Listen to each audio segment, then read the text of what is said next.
O livro da vida. Testemunho de Glória Polo. Capítulo 22. Infidelidade, pecados de aborto e doenças.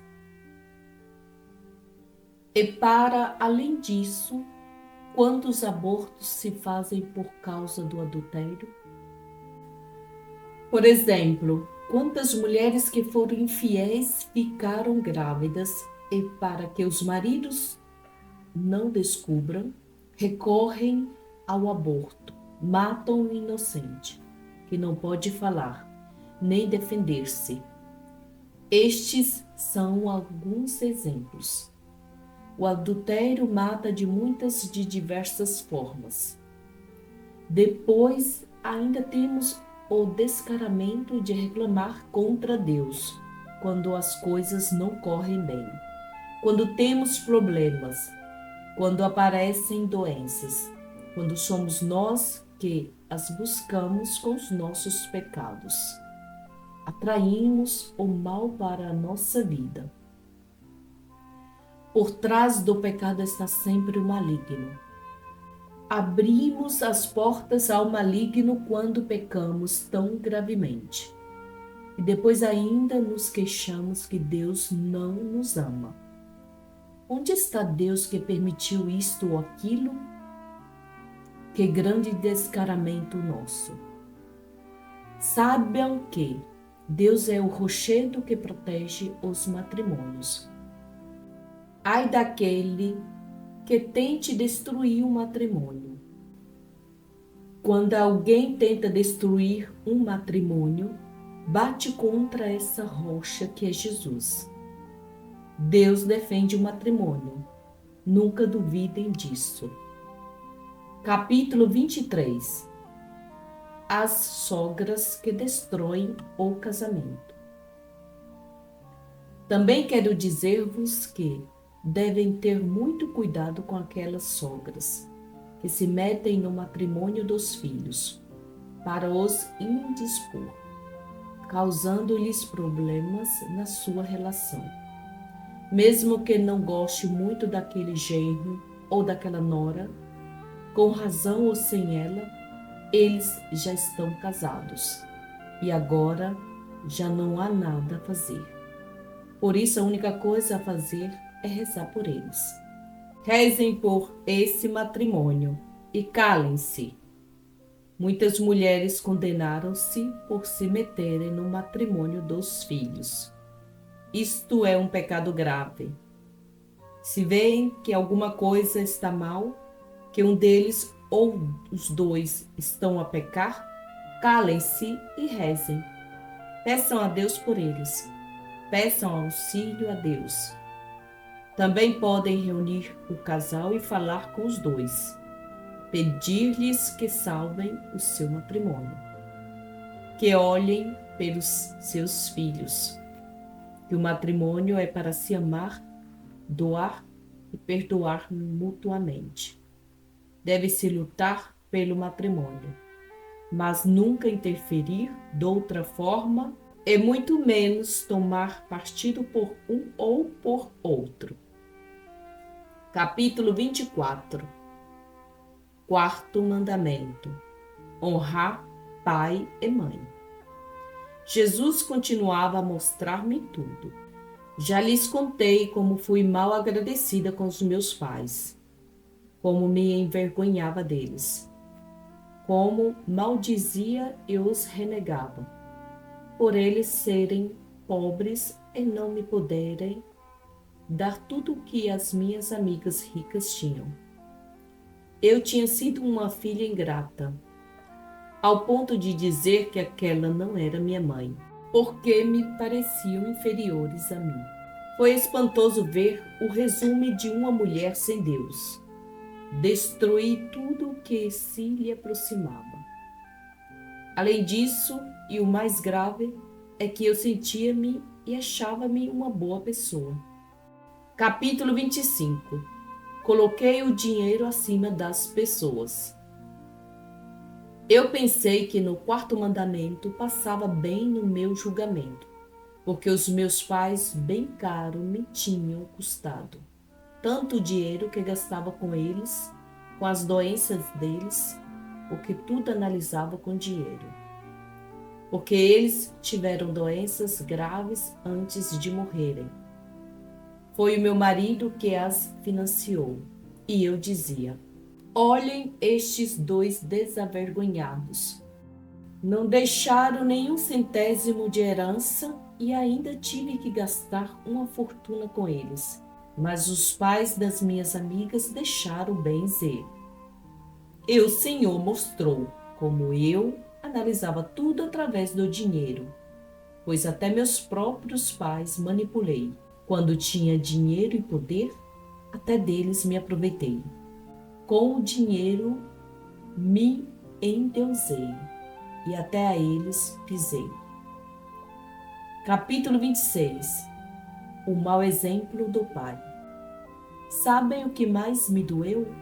Foi ver ali os meus pais.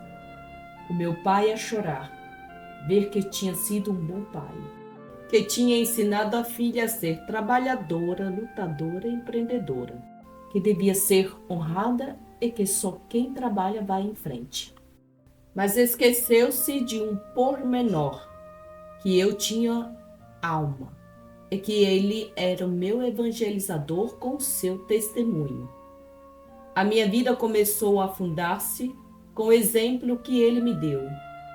Ele via agora com profunda dor a responsabilidade que tinha diante de Deus, porque quando ele era mulherengo e dizia-se feliz, gabando-se diante da minha mãe e a toda gente, que era muito macho, porque tinha muitas mulheres e podia conquistá-las a todas.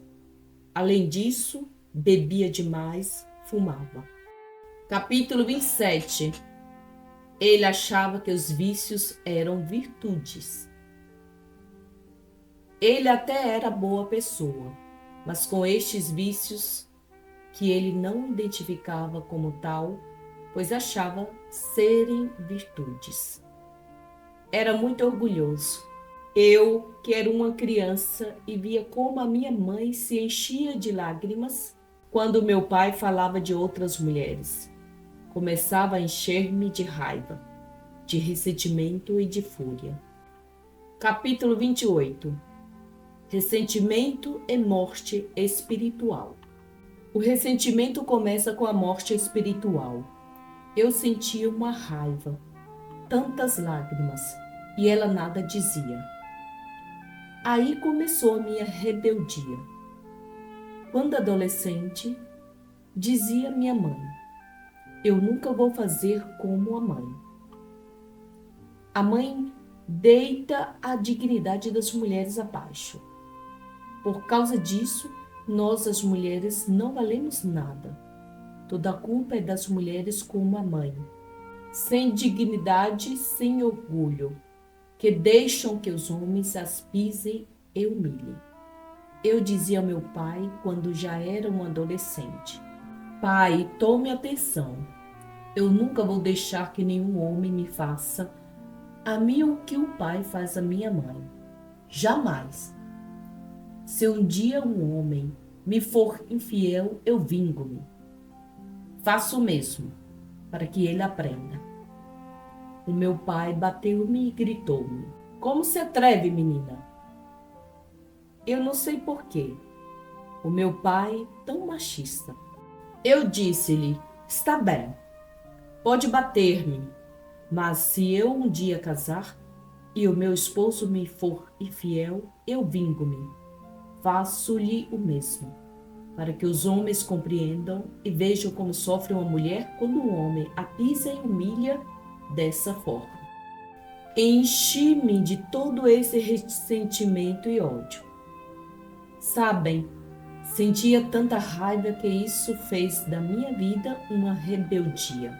Comecei a viver com esses desejos de defender a mulher. Comecei a defender o aborto, a eutanásia, o divórcio e aconselhava todas as mulheres que conhecia que se o marido lhe fosse infiel, deviam vingar-se. Eu nunca fui infiel fisicamente, mas fiz mal a muita gente com esses conselhos.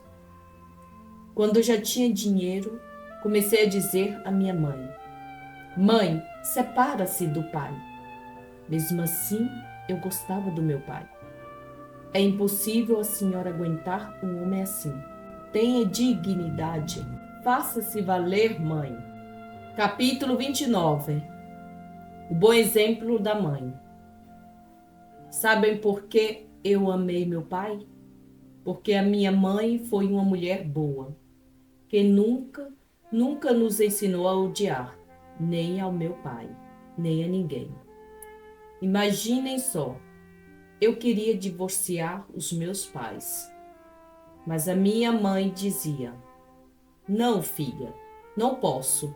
Eu sofro, mas sacrifico-me por vocês, meus filhos. Vocês são 7 e eu sou só uma. Eu sacrifico-me porque o teu pai é bom pai. Eu seria incapaz de separar-me dele e deixá-los a vocês sem pai. Além disso, se me separo dele, quem vai rezar para que o teu pai se salve? Sou eu que posso pedir por ele, para que ele encontre a salvação, porque a dor e o sofrimento que me causa, eu uno-os às dores que Jesus sofreu na cruz. Todos os dias vou à igreja e em frente ao sacrário digo: Senhor, este sofrimento não é nada. Eu uno a tua cruz, para que se salvem o meu marido e os meus filhos.